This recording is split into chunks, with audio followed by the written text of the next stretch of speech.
በስመ አብ ወወልድ ወመንፈስ ቅዱስ አሐዱ አምላክ አሜን። የክርስቲያኖች መሪ የሚመረጠው በሊቃውንት ጉባኤ ነው።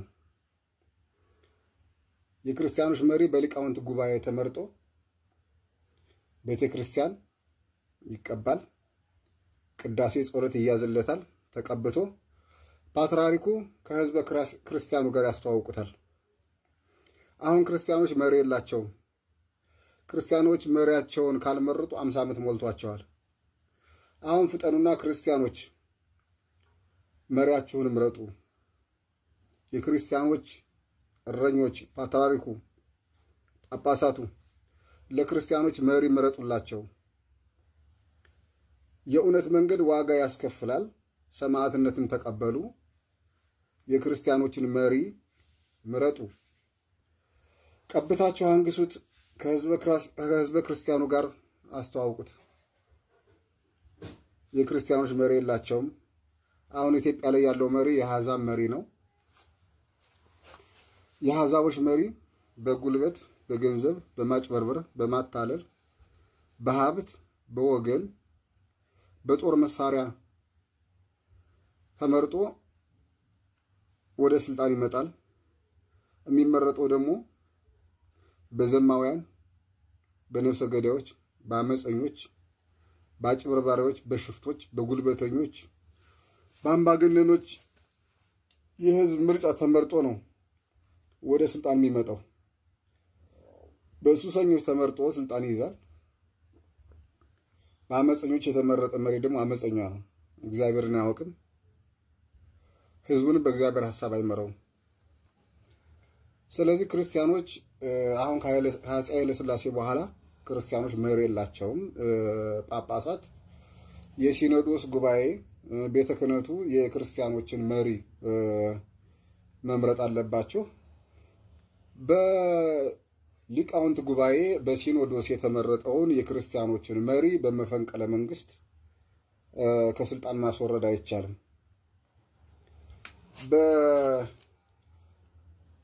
በሲኖዶስ ጉባኤ የተመረጠውን የክርስቲያኖች መሪ በመፈንቅለ መንግስት ከስልጣን ማውረድ አይቻልም። የክርስቲያኖች መሪ ከስልጣን የሚወርደው ሲሞት ብቻ ነው። የክርስቲያኖች መሪ እንግዲህ በመንፈሳዊ እውቀት ተለክቶ ነው ወደ ስልጣን የሚመጣው።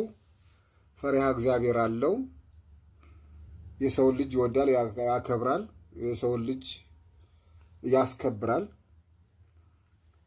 ህዝበ ክርስቲያኑንም የዓለምንም የሰው ልጆችንም በኢትዮጵያ መንፈሳዊ እውቀት ወደ ገነት ይመራል። ፈሪሃ እግዚአብሔር አለው። ጭካኔ የለውም እና ለስልጣንም አይደለም፣ ሰማያዊ ስልጣን ለማግኘት ነው የሚታገለው። በሰማይ ቤት ከነ ቅዱስ ጊዮርጊስ፣ ከነ አዳም፣ ከነ አቡነ ገብረ መንፈስ ቅዱስ፣ ከነ ኖህ፣ ከነ አብርሃም፣ ከነ መልከ ጼዴቅ፣ ከነቢያት፣ ከሐዋርያት፣ ከሰማዕታት ጋር ባለስልጣን ሆኖ ለመኖር ነው የሚታገለው። የሰው ልጅ ያከብራል። ፈሪሃ እግዚአብሔር አለው። ቅዱስ ሆኖ ስርዓት ይዞ ነው ህዝብን የሚመራውና ለስልጣንም አይኖርም። አያችሁ፣ አፄ ካሌብ የመንን ተቆጣጠሩ። የክርስቲያኖች መንግስት መስርተው ወደ አክሱም ተመለሱ። ከዛ በኋላ በእጄ ደም ፈሷልና ብለው ንስሐ ገብተው ዙፋናቸውን ለልጃቸው ለአፄ ገብረ መስቀል አስረክበው እሳቸው ወደ ገዳም ሄደዋል። እንደዚህ ነው የክርስቲያኖች መሪ። አሁን ያለው ኢትዮጵያን ወደ ሲኦል የሚመራት መሪ የአሕዛብ መሪ ነው እና አሁን ክርስቲያኖች መሪያችሁን በሊቃውንት በኩል አስመርጡና የዓለምን ሕዝብ ወደ ገነት መምራት አለበት።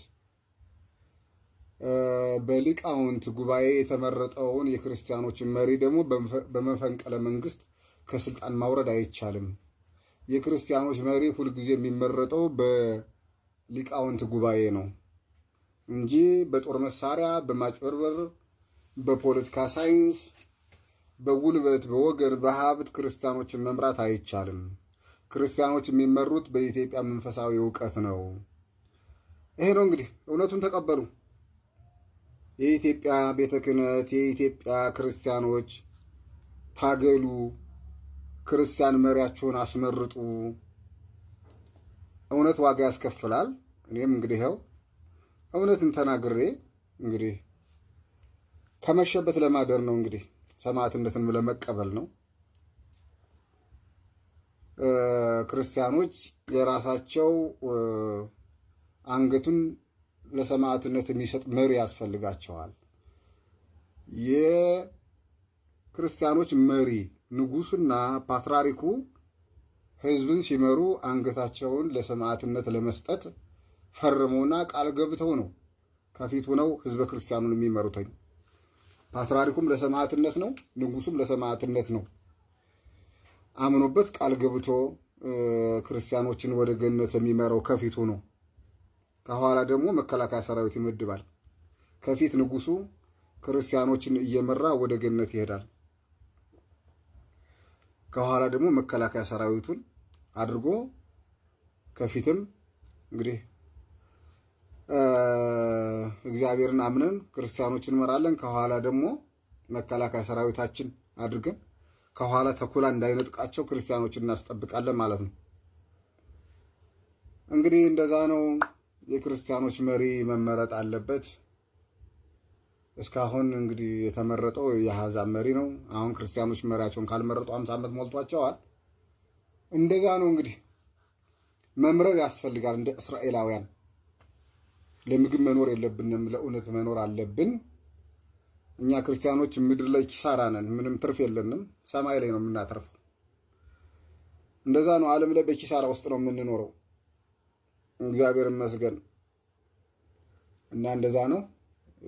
እንግዲህ የኔ ሐሳብ ለሕዝብም ነው ለአሕዛብም ነው። የኔ ሐሳብ ለሰው ልጆች አጠቃላይ ለዓለም ሕዝብ ነው፣ ለሰው ልጆች ነው የኔ ሐሳብ የሚጠቅመው። የኔ ሐሳብ ሲነግስ የኢትዮጵያ የብሔር ብሔረሰቦች ግጭቱ፣ ጦርነቱ ራሱ መፍትሄ ነው እንዲያቆም፣ ጦርነቱ የብሔር ጦርነቱ እንዲያቆም መፍትሄ ነው የኔ ሐሳብ እና እኔ ክርስቲያኖችን እመራለሁ ስል የዓለም ሕዝብ የኔን ሐሳብ መከተል ይችላል፣ መብት አለው። እኔ የዓለም ሕዝብ መሪ ነኝ እና የዓለም ሕዝብ የኔን ሐሳብ የመከተል መብት አለው። እኔ ደግሞ የዓለም ሕዝብ የምመራው በፍቅር ነው፣ በኃይል አይደለም፣ በጉልበት አይደለም። ማንንም አስገድደን ወደ ገነት አንመራም እና እንደዚህ ነው።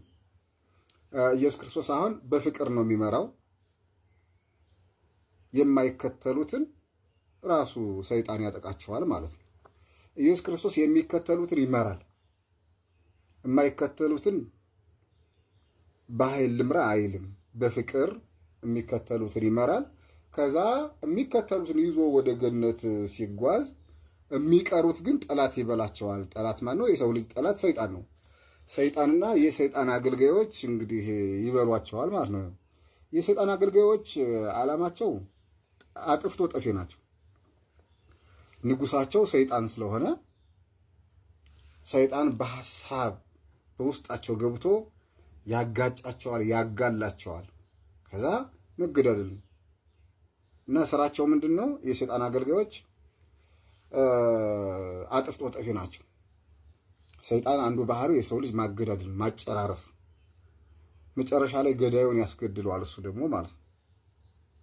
አያችሁ እና እንደዛ ነው። እኔ የእግዚአብሔር ልጅ ንጉሥ ሳልሳይ ቴዎድሮስ ነኝ።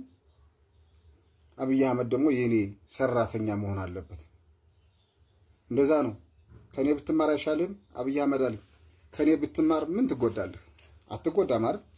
በአብርሃም ቤት ብዙ አገልጋዮች ነበሩ ይላል መጽሐፍ ቅዱስ። ብዙ ባሪያዎች ነበሩ ይላል። ያኔ እኮ በአብርሃም ቤት የሚኖሩት ጥቁር አይደሉም ወይም ባሪያ አይደሉም። ባሪያ ሲባሉ አገልጋይ ለማለት ነው። አገልግሎታቸውን ደግሞ ለምንድን ነው? አብርሃምን ወይ ቁጥቋጦ እየቆጠቆጡ እያረሱ እያጨዱ አብርሃምን ብቻ እያገለገሉት አይደለም። አብርሃም መንፈሳዊና ቅዱስ ሰው ስለነበረ በአብርሃም ቤት የሚኖሩትኛ አገልጋዮች ከአብርሃም ሃይማኖትን እንዲማሩ ነው ዋናው ጥበቡ። አብርሃም ትህትናው፣ ፍቅሩ፣ ለሰው ልጅ ያለውን አክብሮት አገልጋዮቹ እንዲማሩ ነው በአብርሃም ቤት የሚያገለግሉት እንጂ ለአብርሃም ሳር እያጨዱ ሌላ የቆጠቆጡ እያረሱ እንዲያገለግሉት አይደለም። በአብርሃም ቤት ብዙ አገልጋዮች ነበሩ ሲባል ከአብርሃም ትሕትናን፣ ፍቅርን፣ ሃይማኖትን፣ ሰብአዊነትን እንዲማሩ ነው። እና በድሮ ጊዜ በእነ አብርሃም ጊዜ ብዙ በቅዱሳን ጊዜ እስከ አፄ ምኒልክ ሃይ ስኩል ኤሌመንታሪ ምናምን ትምህርት ቤት የለም። እና ትምህርት ቤት ስለሌለ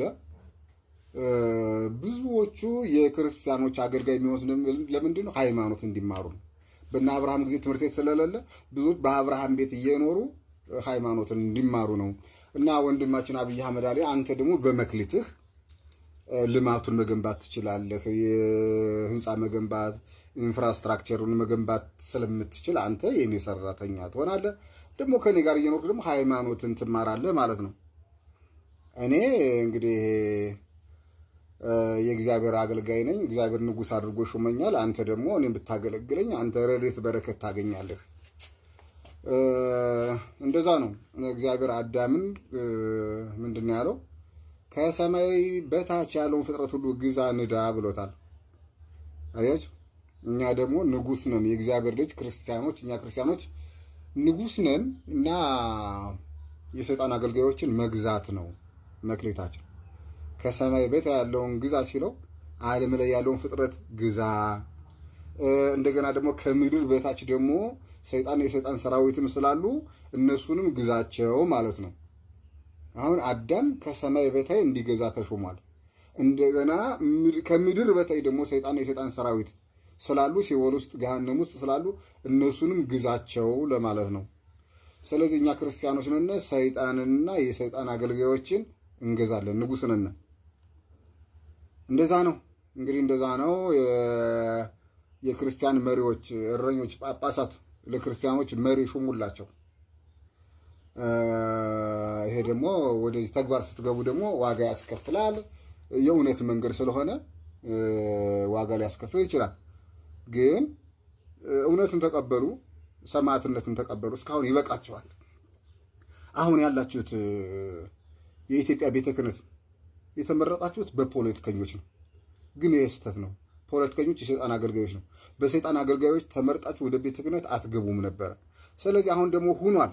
ግን ንስሐ ግቡ። ንስሐ ግቡና የክርስቲያኖችን መሪ ምረጡ፣ ቀድሱ፣ ቀቡ፣ አንግሱት። ለክርስቲያኖች ይሄውላችሁ መሪያችሁ ብላችሁ አስተዋውቁ። የሳሙኤልን ስራ ስሩ። ሳሙኤል ሳኦልን ከህዝበ ክርስቲያኑ ጋር ከእስራኤላውያን ጋር አስተዋውቁ፣ አንግሶታል። ስለዚህ አሁን ያለውን ቤተ ክህነቶች እናንተ ንስሐ ግቡ፣ ሰማዕትነትን ተቀበሉ። ምግብ መብላት ብቻ አይደለም። ንስሐ ካልገባችሁ ደግሞ ነገ ከሞታችሁ በኋላ የሲኦል እሳት ይበላችኋል። አያችሁ፣ የኢትዮጵያ ቤተ ክህነት ንስሐ ግቡ፣ የክርስቲያኖችን መሪ ምረጡ፣ በእውቀት ታገሉ። በእውቀት ስትታገሉ ሰማዕትነትን እንግዲህ ልትቀበሉ ትችላላችሁ። እንግዲህ በትግል ውስጥ መቁሰል፣ መድማት፣ መሞት፣ ማሸነፍ፣ መንገስ አለ በትግል ውስጥ እና የሁላችን መክሊታችን ይለያያል። አሸንፋችሁ ልትነግሱ ትችላላችሁ፣ ልትቆስሉ ትችላላችሁ፣ ልትሞቱ ትችላላችሁ፣ ልትወገሩ ትችላላችሁ። ግን እንግዲህ እግዚአብሔር የሚሰጣችሁን ተቀበሉና ንስሐ ግቡ። የኢትዮጵያ ቤተ ክህነት በአቡነ ማትያስ የምትመሩ የኢትዮጵያ ቤተ ክህነቶች ንስሐ ግቡ። የክርስቲያኖችን መሪ ለመምረጥ ታገሉ፣ ተነሱ። ይሄ የእናንተ ንስሐ ነው። ንስሐችሁን ሰጥቻችኋለሁ። እኔ ንጉሥ ሳልሳዊ ቴዎድሮስ ንስሐችሁ ይሄ ነው። አሁን ተነሱና የክርስቲያኖችን መሪ ምረጡ። እኔ የዓለም ሕዝብ መሪ ንጉሥ ሳልሳዊ ቴዎድሮስ ነኝ። እኔ እንግዲህ እኔ ካልነገስኩ ይሄ ዓለም ሰላም አይሆንም፣ ምሕረት አይወርድም። የኢትዮጵያ ቤተ ክህነት እኔን ንጉሥ ሳልሳዊ ቴዎድሮስን እንድታነግሱ እግዚአብሔር ልኮኛል። ንግስናዬን ተቀበሉ። የብልጽግና መንግስት ንግስናዬን አልተቀበለም። የኢትዮጵያ ቤተ ክህነት ንግስናዬን ሊቀበል ይገባል። የኢትዮጵያ ቤተ ክህነት ንግስናዬን ካልተቀበለ ፋኖ ትግልህን ቀጥል ማለት ነው። ፋኖ ትግልህን ቀጥል። ከብትር ሞርተር ደርሰሃል። ድሮን፣ ሚሳኤል፣ ኒኩለር መታጠቅ አለብህ። ፋኖ ወደ ኋላ ማፈግፈግ የለም። ጦር መሳሪያ ማውረድ የለም። መታጠቅ ነው። ለመታጠቅ መታገል ነው። ከብትር ክላሽ፣ ስናይፐር፣ ብሬን፣ ድሽቃ፣ ሞርተር ደርሰናል። ዙ 23 ታንክ፣ ቢኤም፣ መድፍ፣ ድሮን፣ ሚሳኤል፣ ኒኩለር ለመታጠቅ መታገል ነው የሚያስፈልገው እንጂ ከዚህ በኋላ የአማራ ልጅ ጦር መሳሪያውን ማውረድም የለበትም። እንደዛ ነው ወንድሞቻችን። ከዚህም የበለጠ ጦር መሳሪያ መታጠቅ አለባቸው። አብይ አህመድ ህንፃ መገንባት እንጂ ህዝብ መገንባት አይችልም። ህዝብ ግንባታው ለእኔ ስጠኝ ያልኩት ነው። እንደራደር፣ እንነጋገር እያልኩት ነው።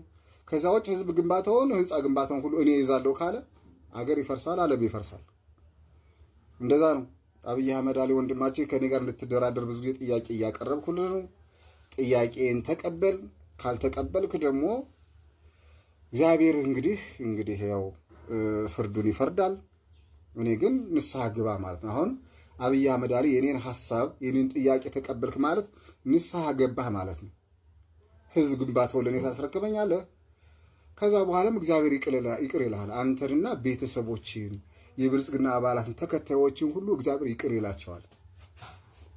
እና የኔን ጥያቄ ተቀበል። እንደዛ ነው እንግዲህ። እኔ የዓለም ሕዝብ መሪ ንጉሥ ሳልሳዊ ቴዎድሮስ ነኝ። የኔን ሐሳብ ተቀበሉ። አጠቃላይ ህዝበ ክርስቲያኑ፣ ምእመናኑ፣ ህዝብ፣ አሕዛብ፣ የዓለም ሕዝብ ሁሉ የኔን ሐሳብ ተቀበሉ፣ ተከተሉ። በፍቅር ነው የምመራችሁ። እኔን ካልተከተላችሁ ጠላታችሁ ሰይጣን ይበላችኋል። የጥንት ጠላታችን የሰው ልጅ ጠላት ሰይጣን ነው እና ሰይጣንና ሰራዊቱ ይበሏችኋል። እኔን በፍቅር ወደ ገነት ተከተሉ። ሰይጣን እንግዲህ ሰይጣንን ያመኑ የተከተሉ አሉ። እንደገናም ደግሞ የተጠራጠሩት ደግሞ እነዚህ ከእሳትና ከንፋስ የተፈጠሩ የአየር አጋንንት የሚባሉ አሉ እና የሰው ልጅ ጠላት ሰይጣን በሶስት የተከፈለ ነው። ያው እንግዲህ ስለዚህ ያው የሰው ልጅ ያጠቃሉ ማለት ነው እና እኔን በፍቅር ወደ ገነት ተከተሉ። እኔን የማይከተል ሁሉ ጠላቱ ሰይጣን ይበለዋል፣ የሰይጣን አገልጋዮች ይበላችኋል። አሁን ይህን ክፉ ዘመን ለመሻገርና ለማለፍ እኔን መከተል ነው፣ ሐሳቤን መከተል፣ አስራት በኩራት መገበር፣ ላይክ ሸር ፎሎ ማድረግ። አስራት በኩራት ከገበራችሁ በኋላ ደግሞ ራሳችሁ አይምሯችሁን ማጽዳት፣ መቁረብ አለባችሁ። ቆረባችሁ ማለት በውስጣችሁ የሰፈረውን ሰይጣን በሚሳኤል መታችሁት ማለት ነው። አያችሁ፣ በውስጣችሁ የሰፈረውን ሰይጣን በሚሳኤል በቁርባን ስትመቱት ያው ግር ብሎ ከእናንተ ሰውነት ይረግፋል ማለት ነው። አያችሁ። እና ሰይጣን ደግሞ እንግዲህ የተኩስ መልስ ደግሞ ሊመልስ ይችላል። ሰይጣን ደግሞ በሚሳኤል ተመቶ ዝም አይልም። እሱ ደግሞ ወደ እናንተ መከራ ይተኩሳል። ስቃይ፣ ሐዘን፣ ለቅሶ፣ እንባ ይተኩሳል። አይ እናንተን ለማጥቃት እሱም ይታገላል። አይሞትማ። በሚሳኤል ብትመቱትም እኮ በቁርባን ብትመቱት እሱ እኮ አይሞትም፣ ይረግፋል እንጂ አይሞትም። ስለማይሞት ሁሌ ይታገላችኋል ማለት ነው። እንደዚህ ነው ምድር የትግል ጊዜያችን ናት። ታግለን የምናልፋት። አሁን ለምሳሌ አንድ ቆሻሻ ቢምቢ ወረዋል አይደል? ድንጋይ ቢወረውሩበት ቡንን ብሎ ይረግፋል። በድንጋይ ሲመቱ ያን ቆሻሻ ቢምቢው ሁሉ በኑ ይሄዳል። እና ለኛም ስጋው ደሙ እንደዚህ ነው። በውስጣችን ላይ ስጋው ደሙን ስንመታው እኛ በኃጢአት ቆሽሸናል። በድንጋይ የተመሰለውን ቁርባኑን የክርስቶስን ስጋና ደም በውስጣችን ስንውጠው እኛ በኃጢአት ስለቆሸሽነ ያ የመለኮት እሳት ስጋው ደሙ ሲገባ በውስጣችን ሲገባ እኛ ኃጢአተኞቹ በቆሻሻ የተመሰልነው ኃጢአተኞቹ ስጋው ደሙ እንግዲህ ሲገባ በቢምቢ የተመሰለው ሰይጣንና ሰራዊቱ ብንን ብሎ ረግፎ ከኛ ይጠፋል። ግን እሱ ታጋይ ስለሆነ ሲኦል ደግሞ እሳት ስለሚጠብቀው ተመልሶ ወደኛ ሰውነት ለማረፍ ይመጣል። አያችሁ፣ ይመጣል። ያኔ ዕለት ዕለት መቁረብ አለብን፣ መጠመቅ፣ ጾም፣ ጸሎት መያዝ አለ፣ ለእግዚአብሔር መስገድ አለብን፣ ለሰው ልጅ የአክብሮት ስግደት መስገድ አለብን። ትሕትና፣ ፍቅር፣ ሰብአዊነት ልንላበስ ይገባል። እንደዛ ነው እንግዲህ እኔ መክሊቴን ነው የምለቅላቸው። አየህ፣ ሁሉም ሰው መክሊቱን ይለቃል። ሁሉም ሰው አሁን ፖለቲከኛውም፣ ምሁሩም፣ ገበሬውም፣ ቴክኖሎጂ ሰራተኛውም፣ አግሪካልቸሩም ሁሉም ኮሜዲውም ሁሉም መክሊቱን በራሱ ሚዲያ ይለቃል። እኔ ደግሞ መክሊቴን በዚህ ሚዲያ ያለቃለሁ ማለት ነው። እንደዛ ነው የዓለም ዝመሪ ንጉሥ ሳልሳይ ቴዎድሮስ። እግዚአብሔር ይመስገን። ሰላም ሁኑ። በቃ ሰላም ያገናኘን ወገኖች። ሁሌም ከእናንተ ጋር ነኝ። አዳዲስ ሀሳብ እለቅላችኋለሁ። እንደዛ ነው እንግዲህ። እኔ ንጉሥ ሳልሳይ ቴዎድሮስ ካልሆንኩ ደግሞ መንገድ ላይ ተቋርጬ እቀራለሁ። ለድል አልበቃም ማለት ነው። አያችሁ፣ በእርግጥ ሙሴ ከነዓን አልገባም፣ መንገድ ላይ ነው የቀረው። እኔም መንገድ ላይ ልቀር እችላለሁ። ግን እግዚአብሔር ግን ኢያሱን የመሰለ ደግሞ ርስታችሁን የሚያካፍል ንጉሥ ሊሰጣችሁ ይችላል። እንደዛ ነው ወንድሞቼ። ኢያሱ ሙሴ ነኝ ብያለሁ። ማርክስ ኤንግልስ ሌኒንም አሉ። ሌኒን የኢኮኖሚ ባለቤት ነው። ማርክስ ፈላስፋ ነው። ኤንግልስ ደግሞ ንጉሥ ነው። ሶሻሊዝም የዘረጋ ነው ደግሞ ኤንግልስ ማለት። ሶሻሊዝም ማለት ደግሞ ሀብታም ድሃም የለም፣ ሁሉም ሰርተህ በእኩል ኑር ነው። እንደዛ ነው። ሃይማኖት የለውም ሶሻሊዝም እና እንደዛ ነው። እናመሰግናለን። የኢትዮጵያ ሊቃውንት ምሁራን አናግሩኝ። እንግዲህ ብዙ ሀሳብ አለኝ። ለዓለም አዲስ ነገር ይዤ ነው የመጣሁት። የዓለም ሕዝብ ወደ ገነት ለመምራት ነው እየታገልኩ ያለሁት። አሜሪካ የዓለም ሕዝብ ወደ ሲኦል መምራት ከጀመረች ቆይታለች። እኔ አሁን ኢትዮጵያ የዓለም ሕዝብ ወደ ገነት መምራት አለባት፣ ስራ መጀመር አለባት ነው እያልኩ ያለሁትና እየታገልኩ ያለሁት።